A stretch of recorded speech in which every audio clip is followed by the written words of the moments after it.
Today, I want to talk about triggers.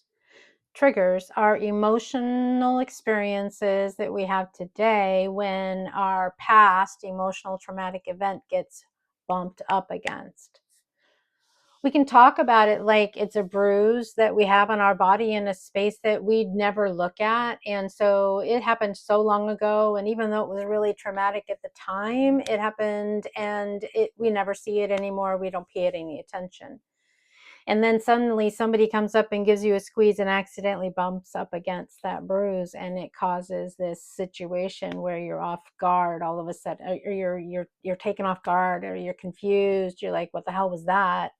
That hurt. Don't do that, right? We often get upset with the person that bumped into the bruise. We want to make sure that that doesn't happen anymore. And what we need to understand is that bruise is an owie from a long, long time ago, and it still hurts. The offense feels very true, and the emotions feel very warranted and are likely out of balance with what is actually in front of you at the moment. We treat triggers as a problem or something we need to work on so we can stop being triggered.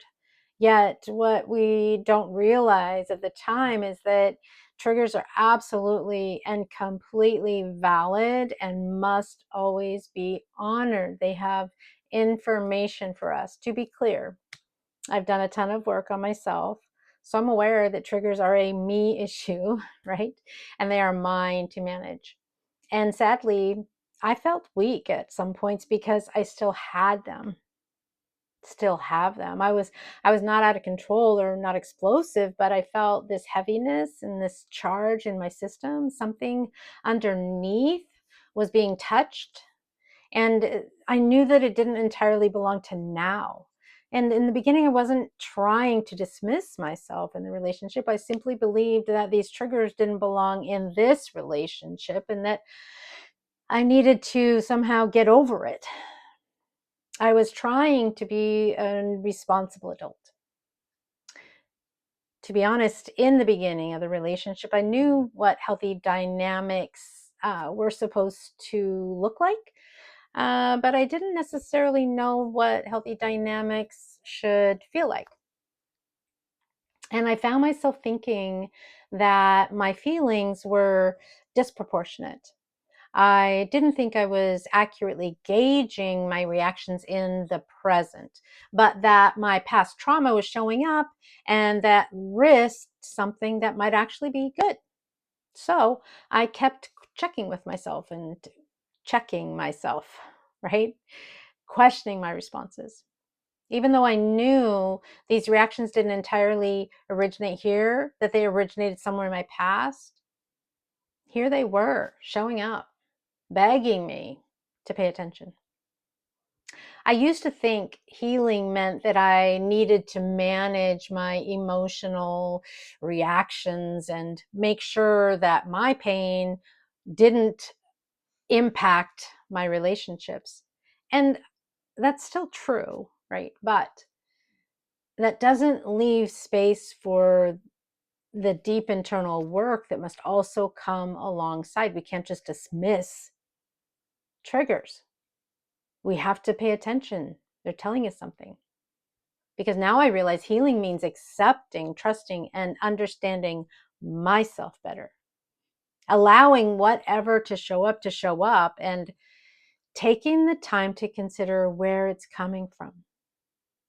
Coping strategies developed from past trauma, they don't pay attention to dates or timelines or even the person that you're in front of. Our minds and our systems don't stop to say, this feels the same, but it's a different person, it's a different place, it's a different time.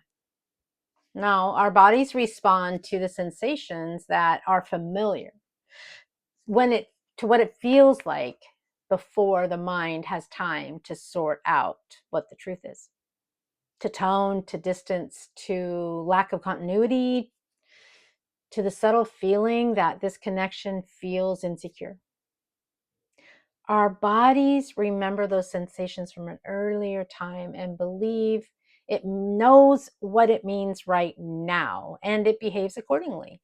It simply says, I know what this is, and it feels unsafe, so that's how I'm going to act. Past trauma doesn't show up as a memory. It shows up as a body response, a clenching of the jaw, tightening of the shoulders, a scrunching of the eyebrows, a flipping of the stomach, or perhaps a vigilance that turns on and we aren't even conscious of it. Suddenly, you're not reacting to the person in front of you, you're reacting to something that's been living inside you for a very long time. I think this is where so many people get confused, stuck.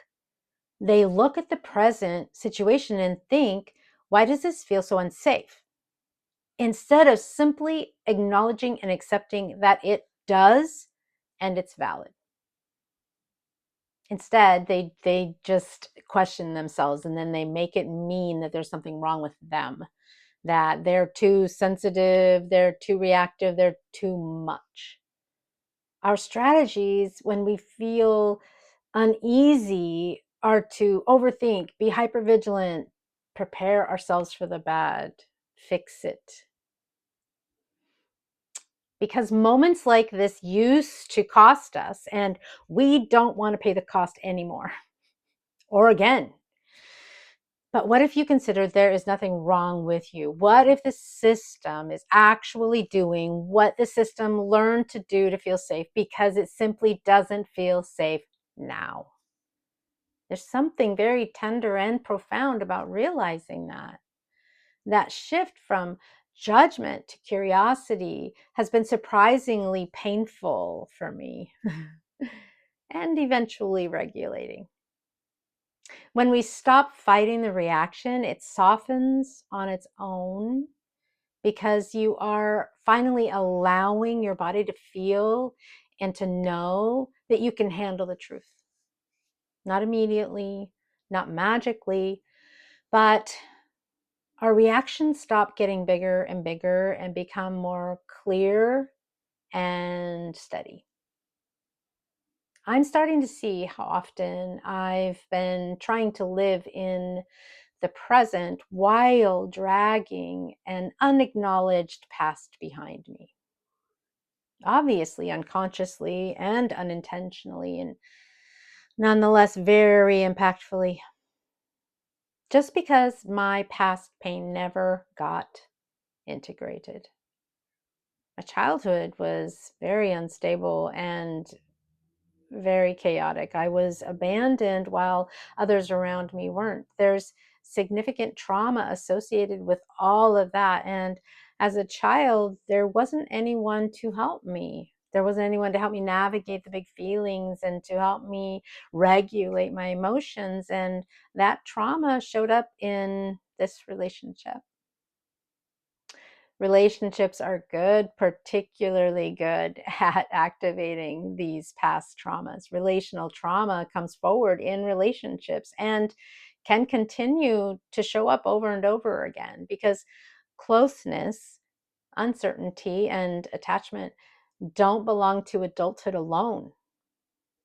They belong to our earliest experiences of safety and belonging and feeling unsafe and feeling like we don't belong. We have to decide if we're going to deal with past relational trauma through the idiom, heal thine own self, or not. So, when something in the past echoes that early uncertainty, the response isn't about this relationship. It's about the old contract the body made with the mind by developing coping skills around what connection requires. Staying alert, staying adaptable, staying ready to adjust and adapt and edit ourselves. The problem is those strategies, they don't serve us anymore. And yet, they don't quietly just take a walk when we grow up. Just because they don't work anymore doesn't mean they don't still show up all the time. They are a part of our belief system. And they get louder when we don't pay attention. That's usually the moment people start asking themselves, why am I like this? What's wrong with me? But the better question is, when did I learn this? That question doesn't blame, it just places the reaction in the proper context. And context changes everything. I've also noticed something else. When the past is activated, everything feels urgent, critical, high stakes. There's very little space between feeling and making meaning around those feelings. This means that. This response from them means that. And that's another clue that we're not fully in the present, because the present has more room, more nuance, more options. By contrast, the past is binary. Stay agreeable or risk getting in trouble. Speak carefully or risk disappointing somebody. Adapt or be left. When I notice that urgency, now I try to pause, not to fix it and not to talk myself out of it, just to name it.